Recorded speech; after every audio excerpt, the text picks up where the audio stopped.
Hello, good morning all. Welcome back to my channel, Sija's Economic Classes. അടുത്തായിട്ട് ഞാൻ നിങ്ങളെ discuss ചെയ്യാൻ പോകുന്നത് ഡിമാൻഡ് കർവുമായി ബന്ധപ്പെട്ടിട്ടുള്ള ഒരു ക്വസ്റ്റ്യൻ ആണ്. Why the demand rise when price falls? Why the demand rise when the price falls? Price കുറയുമ്പോൾ demand വർദ്ധിക്കുന്നു. അതിനുള്ള കാരണമാണ് ചോദിക്കുന്നത്. പ്രൈസിലും ക്വാണ്ടിറ്റി ഡിമാൻഡിലും വരുന്ന ഇൻവേഴ്സ് റിലേഷൻഷിപ്പിന് കാരണം സബ്സ്റ്റിറ്റ്യൂഷൻ ഇഫക്റ്റും ഇൻകം ഇഫക്റ്റും പ്രവർത്തിക്കുന്നതുകൊണ്ടാണ്. അപ്പോൾ എന്താണ് സബ്സ്റ്റിറ്റ്യൂഷൻ ഇഫക്റ്റ്, എന്താണ് ഇൻകം ഇഫക്റ്റ് എന്ന് നമുക്ക് നോക്കണം. അതിനു മുന്നേ നമ്മൾ പ്രൈസ് ഇഫക്റ്റ് എന്താണെന്ന് നോക്കാം. പ്രൈസിൽ വരുന്ന വ്യത്യാസം അനുസരിച്ച് ക്വാണ്ടിറ്റി ഡിമാൻഡിൽ വരുന്ന മാറ്റത്തെയാണെന്ന് പറയാം പ്രൈസ് ഇഫക്റ്റ് എന്ന് പറയുന്നത്. പ്രൈസ് ഇഫക്റ്റ് എന്ന് പറയുന്നത് സബ്സ്റ്റിറ്റ്യൂഷൻ ഇഫക്റ്റും ഇൻകം ഇഫക്റ്റും ചേർന്നതാണ്.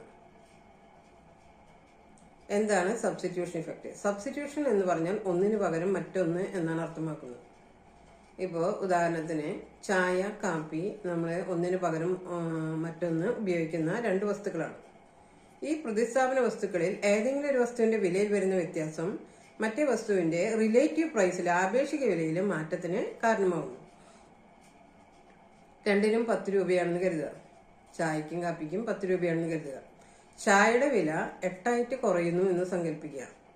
അങ്ങനെയാണെങ്കിൽ കാപ്പിയുടെ വിലയിൽ യാതൊരു മാറ്റവുമില്ല, 10 തന്നെ തുടരുന്നു.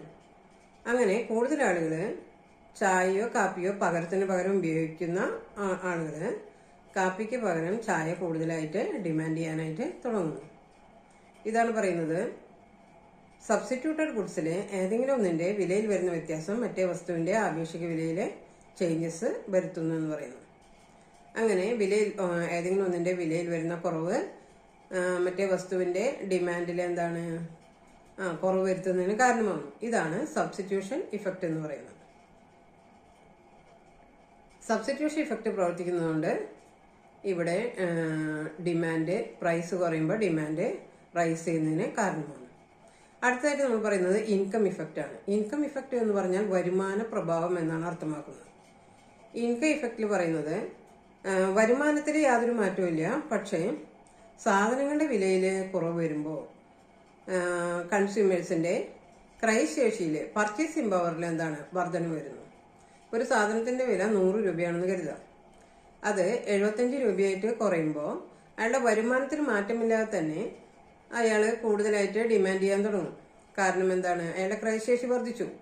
വരുമാനത്തിൽ മാറ്റമില്ലാതെ സാധനങ്ങളുടെ വില കുറഞ്ഞാൽ അയാളുടെ പർച്ചേസിംഗ് പവർ, അതായത് ക്രയശേഷി വർദ്ധിക്കുന്നു. അപ്പോൾ അയാൾ കൂടുതൽ സാധനങ്ങൾ ഡിമാൻഡ് ചെയ്യുന്നു. ഇതാണ് ഇൻകം ഇഫക്റ്റ്. സബ്സ്റ്റിറ്റ്യൂഷൻ ഇഫക്റ്റും ഇൻകം ഇഫക്റ്റും ചേർന്നതാണ് എന്ത്? Price effect. അപ്പോൾ ഇതിന് നമുക്കൊരു ഡയഗ്രാം വരുന്നുണ്ട്. അപ്പോൾ ആ ഡയഗ്രത്തിൽ നമുക്ക് അതിൻ്റെ എക്സ്പ്ലനേഷൻ ഞാൻ കാണിച്ചു തരാം. എന്താണ് പ്രൈസ് ഇഫക്റ്റ്, എന്താണ് സബ്സ്റ്റിറ്റ്യൂഷൻ ഇഫക്റ്റ്, എന്താണ് ഇൻകം ഇഫക്റ്റ് എന്ന്. അപ്പോൾ സബ്സ്റ്റിറ്റ്യൂഷൻ ഇഫക്റ്റും ഇൻകം ഇഫക്റ്റും, അതായത് പ്രതിസ്ഥാപന പ്രഭാവവും വരുമാന പ്രഭാവവും പ്രവർത്തിക്കുന്നതുകൊണ്ടാണ് വിലയിൽ താഴ്ച വരുമ്പോൾ ഡിമാൻഡ് വർദ്ധിക്കുന്നതിനുള്ള കാരണം. ഓക്കെ, മനസ്സിലായെന്ന് കരുതുന്നു. സബ്സ്ക്രൈബ് ചെയ്യുക, ഷെയർ ചെയ്യുക.